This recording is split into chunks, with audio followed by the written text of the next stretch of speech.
Cześć dziewczyny, witamy Was serdecznie i dzisiaj mamy gościa, Patrycję Załuk, która się zajmuje kobiecą pewnością siebie. Z radością wspieram kobiety w tym, żeby poczuły się pewnie w swojej kobiecości, ale też w biznesie. A dzisiaj zajmiemy się tematem, jak być dobrą dla siebie.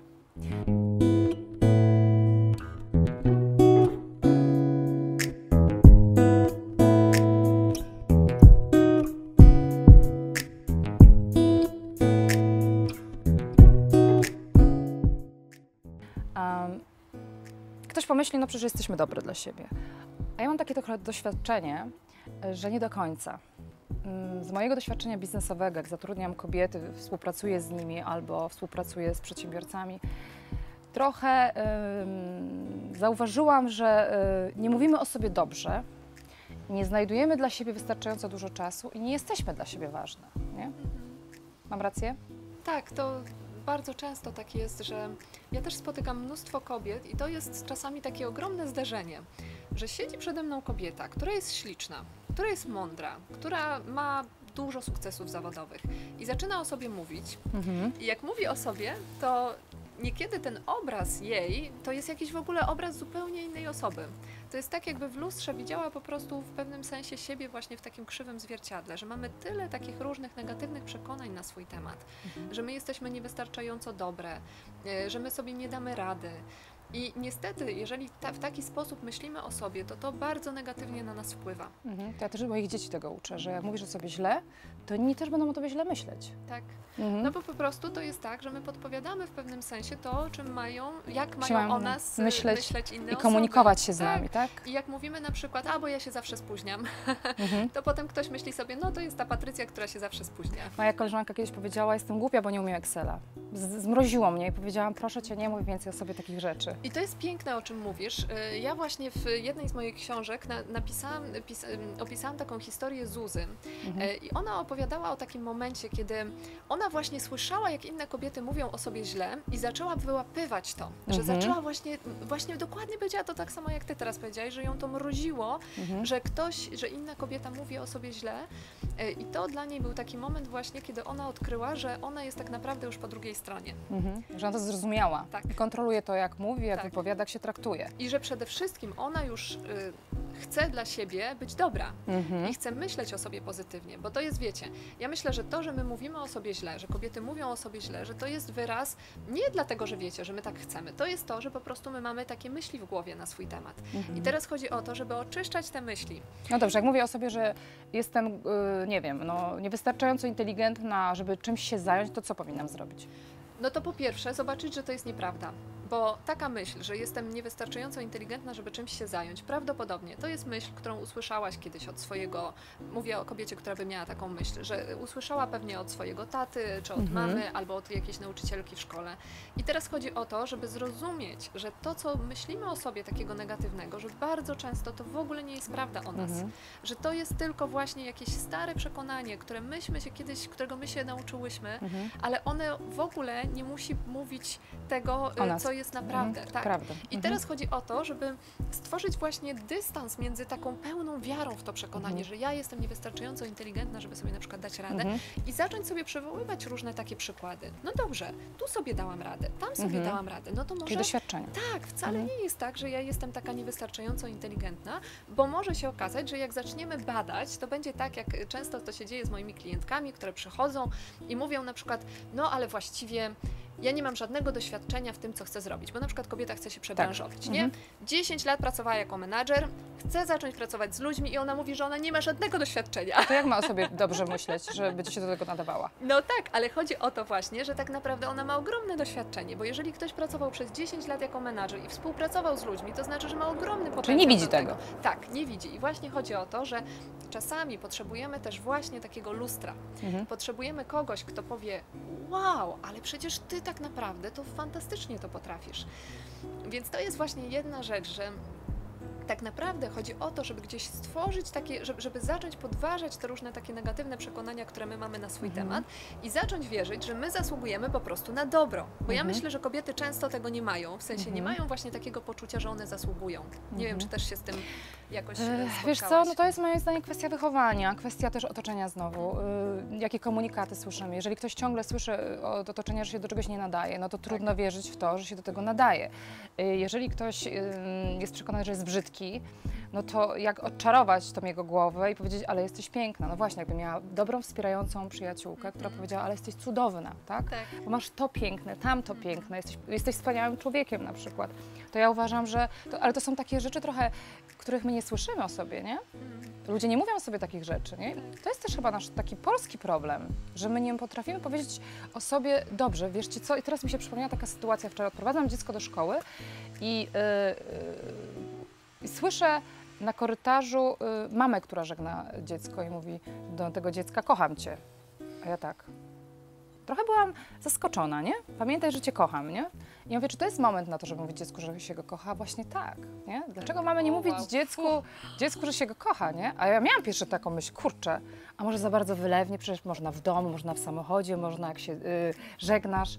I to, co ty mówisz, też mi teraz uświadamia, że kurczę, dlaczego nie? Uczmy tego naszych dzieci, uczmy tego naszych partnerów, ale żeby partnerzy byli dla nas tacy, to my musimy też być takie same, bo to jest druga strona medalu, tak? Czyli zmiany zacznijmy od siebie. Tak. I to są właśnie tutaj dwie rzeczy, że bardzo w ogóle poruszający ten przykład, wiesz? Taki naprawdę. No, ale to się wydarzyło, naprawdę, wczoraj. Więc myślę sobie właśnie, że jedna rzecz to jest to, że jak my zaczniemy być dobre dla samych siebie, to będziemy też chętniej dobre dla innych. To prawda. Bo zobaczcie, to jest coś takiego, że jeżeli mamy na przykład mnóstwo takich negatywnych przekonań w swojej głowie na swój temat, jesteśmy bardzo krytyczne wobec siebie. Oj tak, to nam bardzo dobrze wychodzi, to jesteśmy mistrzyniami świata w tym. I wtedy też jesteśmy tak samo krytyczne dla innych. Tak, Nawet jak sobie tego nie pozwalamy, wiesz, przyznać, tak, tylko mówimy, że prawda. nie, ja jestem taka święta i w ogóle, ale tak naprawdę patrzę i punktuję tego Tak, męża tam, tak, albo dokładnie. punktuję tę koleżankę Tak. tam w myślach. Więc ta zmiana, której my dokonamy w sobie, ona tak naprawdę w ogromnym stopniu pomoże nam też zbudować naprawdę dobre relacje z otoczeniem. Tak, z otoczeniem. I to jest też to, że jeżeli my wewnętrznie mamy przekonanie, że nie zasługujemy na szacunek i nie zasługujemy na dobro, to nawet jak będziemy szanowali usłyszymy, tak, to jest jedna rzecz, a druga, że nawet jak usłyszymy 10 komplementów, Tak. to powiemy, to Stara sukienka. Tak, uwielbiam to, sama to grałam, słuchajcie, wiele lat. A teraz doszłam do momentu, jak ktoś mówi, jesteś ładna, dziękuję. No A właśnie. przez wiele lat w ogóle nie myślałam o sobie tak. Naprawdę. I wiesz, i myślę, że 99% kobiet ma z tym problem w Polsce. Nie wiem, jak jest za granicą oczywiście, bo wiem, jak Polki działają, bo je znam.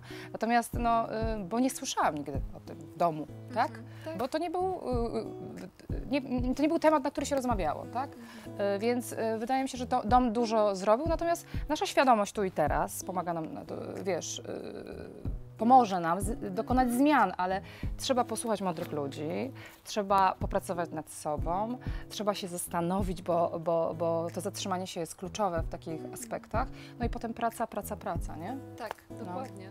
No ja mogę powiedzieć też o swojej historii, że ja byłam strasznie niepewna siebie.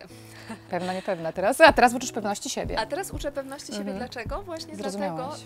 dlatego, że naprawdę przeszłam drogę i ja byłam ogromnie wymagająca wobec siebie. Po prostu naprawdę, słuchajcie, traktowałam siebie jak takiego wyścigowego konia. Byłam stać na wyścigach, No, więc widziałam. tak, tylko takiego konia, który jak dobiegnie do mety, to on nie może się położyć. Tylko on Odpocząć. powinien dalej Biec, tutaj to bo jest następna jest gonitwa. następny Więc i byłam bardzo taka właśnie, miałam też mnóstwo takich negatywnych przekonań na swój temat, pretensji do siebie. Myślałam, że ja jestem brzydka, chodziłam w ogóle w jakichś takich golfach, w jakichś długich kieckach, w ogóle tak siebie chowałam. I trafiłam na cudowną kobietę, bo pracowałam w korporacji i trafiłam na Kasię. To była taka, no w ogóle dla mnie, tak jak wiesz, to patrzyłam po prostu taka dziewczyna w ogóle z marzeń, że no, świetnie radząca sobie w życiu, z fajnym mężem, piękny dom, w ogóle wykształcona, piękna, inteligentna, cudnie się ubierająca. I po prostu dla mnie to było niesamowite, że ona, taka osoba, w ogóle mówi mi komplementy. Że Ona jest zbudowana, wiesz, Tak. wiesz. I że ona właśnie, ale dla mnie to było takie, że na początku to ja w ogóle trudno mi było w to uwierzyć, że ona mi mówi takie dobre rzeczy i że ona szczerze to mówi. Bo pierwszy, tak, podejrzewasz, że coś jest nie halo, tak? Tak. Nieszczerość, bo to jest, tak. dokładnie. Potem już jak to było tak, że to trwało przez kolejny rok, to ja zaczęłam jakoś tak w to powolutku wierzyć. I jak zaczęłam wierzyć, no to zaczęłam odkrywać, że kurczę, że ja jestem fajna. Że ja tak naprawdę robię takie same rzeczy jak osoba, która jest na stanowisku menedżerskim i że ja też mogłabym być. Tam postarałam się o awans, rzeczywiście ten awans dostałam, ale to doświadczenie w ogromnym stopniu mnie zbudowało, więc ja myślę, że to jest strasznie ważne to, o czym ty mówisz, o tym kocham cię i o tym kocham cię w takich też relacjach przyjacielskich, w pracy, właśnie takim, wiecie, takim naprawdę docenianiu ludzi, takiej z którymi życzliwości, pracujemy. tak? I jeżeli wchodzimy do pracy, możemy wprowadzić fajną energię, tak? Bo dbajmy o to swoje otoczenie, to jest ważne. Tak, fajne rzeczy, które mówisz, bo jak ja patrzę na swój biznes, oczywiście rekrutuję pod siebie i mam fajny zespół, natomiast dbanie o takie szczegóły powoduje, że my się czujemy super, tak? I to poczucie bycia fajną budujesz sobie na każdym etapie, w domu, w pracy, w relacjach z partnerami, z dziećmi, nie? Moje dzieci też potrafią się już inaczej komunikować, bo nauczyły się tej komunikacji od nas, tak? Dokładnie.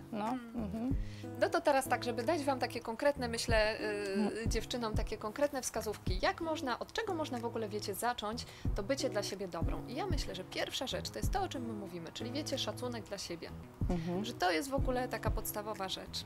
Żeby to znaczy naprawdę mieć dla siebie szacunek właśnie. W No jakich właśnie. sytuacjach, jak się zachować, jak to trenować? No bo to jest prosta rzecz.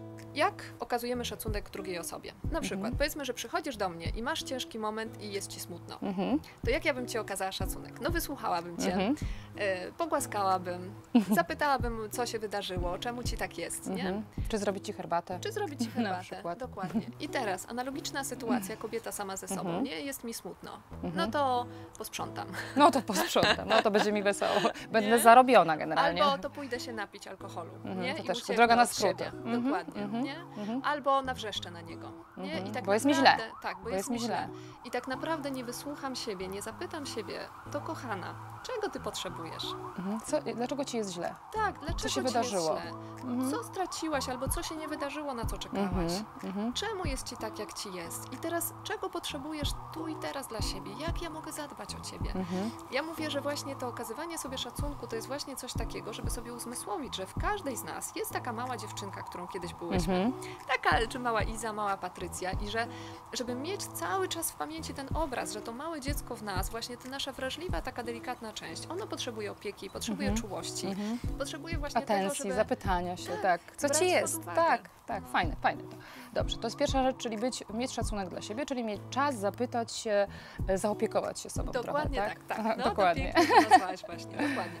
Druga rzecz to jest dbanie o swoje potrzeby, bo ja zauważam, pracując z kobietami, teraz ostatnio też prowadziłam taki trening asertywności, że kobiety często właśnie traktują wszystkich innych naokoło dużo lepiej niż same siebie. Nie?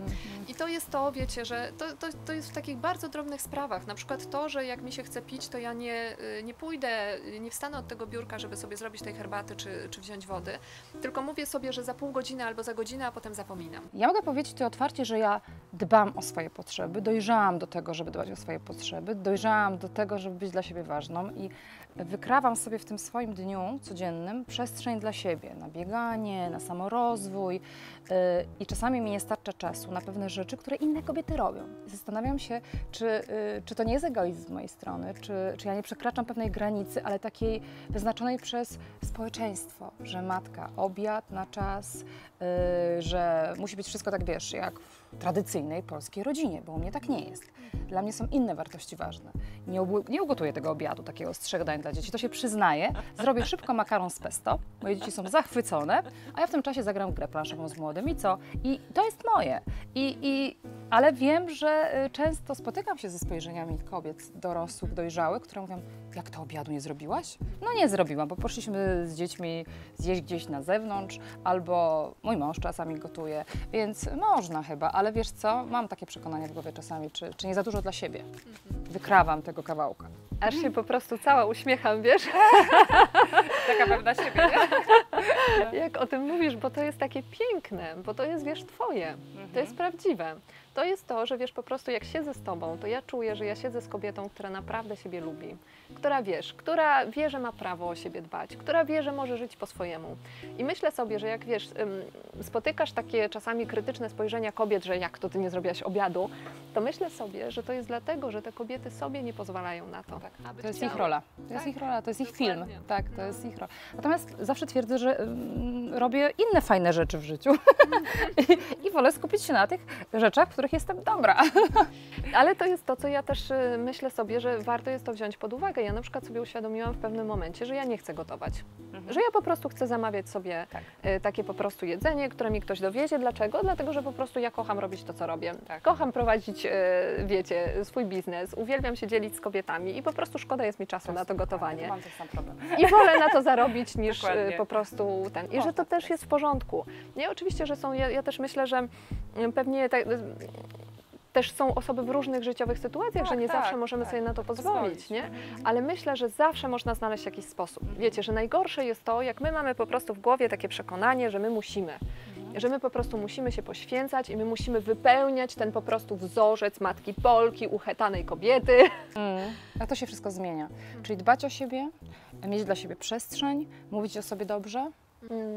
I też rzeczywiście zadbać o swoje ciało. Bo ja myślę, że to jest właśnie to, że tak jak z tym piciem, że na przykład chce nam się pić, ale my nie sięgamy po tą szklankę wody, tylko myślimy sobie, że musimy jeszcze poczekać i nie wiem, zrobić jakieś inne ważne rzeczy.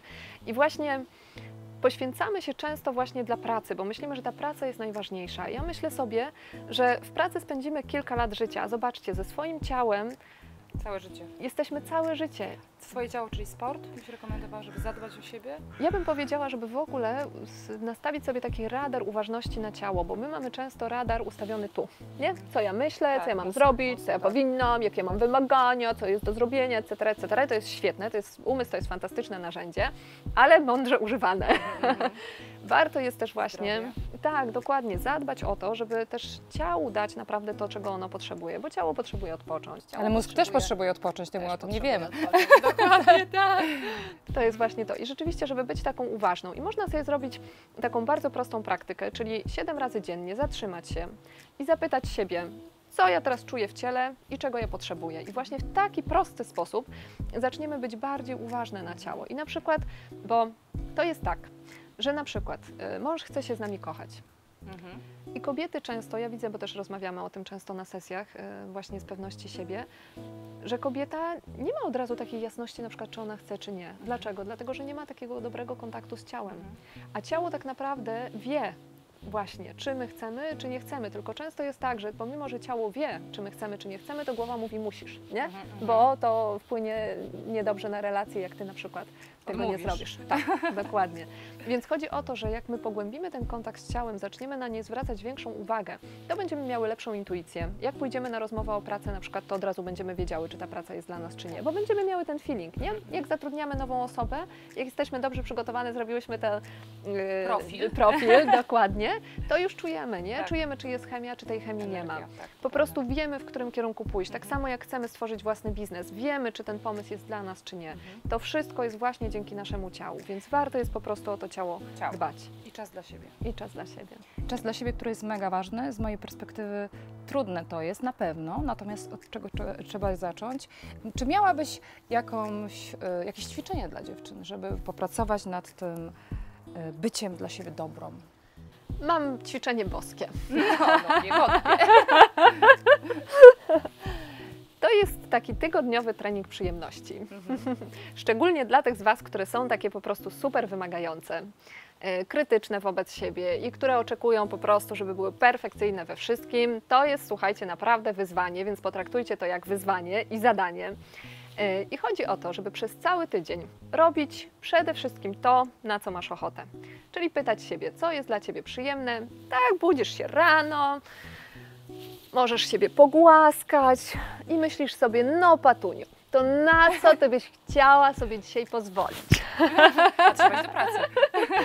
No to dobrze, praca zaraz będzie, ale śniadanko. Tak. Teraz będzie śniadanko na pięknym tarasie, tutaj ja sobie zrobię kawusie, no dobrze, teraz się rozkoszujesz śniadankiem, a teraz na co byś miała ochotę?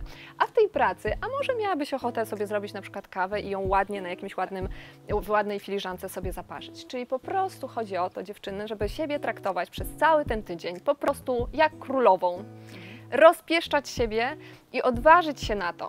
Odwaga to jest właśnie, bo zobaczcie, bo to jest coś takiego, że my się tego boimy. Boże, świat się zawali, po prostu A świat to się głupie, zawali. a to niedorzeczne, a ja nie mogę, bo ja mam rodzinę, bo ja mam dzieci. Wszystko zależy od Was. To jest wszystko w Waszej głowie. O, ładnie. A ja No mam tak, jeszcze jedną dokładnie. taką sugestię. No. Jeżeli sugeruję, że to miałby być tydzień, to ile razy No. dziennie mają sobie o tym przypominać dziewczyny? Bo ja mam jakiś pomysł na to. No to dawaj, no. Ale ile razy dziennie mają sobie No ja przypominać? 7 razy. 7 razy dziennie. Dziewczyny, uwaga. Ustawcie sobie powiadomienia w telefonie. 7 razy w telefonie. Niech za każdym razem przypominają Wam, zrób coś dla siebie wyjątkowego, zadbaj o siebie. I może to potem Wam wejdzie w nawyk. Tak. Tak? Boskie. Boskie. Patrycja, jeszcze o jednej rzeczy nie powiedziałyśmy. Oczywiście chciałam zarekomendować Patrycji książkę. Patrycja Załuk, 100 pomysłów, jak być dla siebie dobrą. Książka jest dostępna. Na mojej stronie codziennepewnasiebie.pl taka najpiękniejsza rzecz, którą usłyszałam o tej książce od Iwony, która powiedziała mi, że ta książka uratowała jej życie. O. Także to było naprawdę mega mocne, bo Iwona wyszła właśnie z takiego toksycznego związku i powiedziała mi, że czytając tą książkę po raz pierwszy poczuła, że ona jest ważna. Okej. Dziewczyny, jesteśmy ważne. I Wy dla siebie też musicie być ważne. I z tym skończymy. Dziękuję bardzo Patrycji. To był fantastyczny wywiad. Dziękuję Dzięki. bardzo.